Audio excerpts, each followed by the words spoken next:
You ask Tiger to solve. This deals with linear equations with one unknown. The final result is x equals -7. Let's solve it step by step. Group all x terms on the left side of the equation. Subtract 10x from both sides.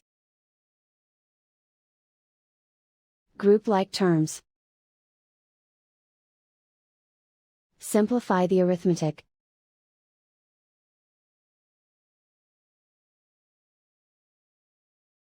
Group all constants on the right side of the equation. Add 14 to both sides. Simplify the arithmetic.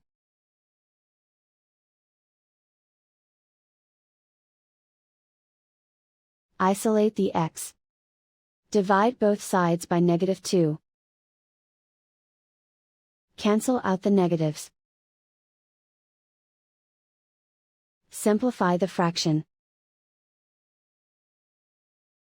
Move the negative sign from the denominator to the numerator. Find the greatest common factor of the numerator and denominator. Factor out and cancel the greatest common factor. And so the final result is x equals -7.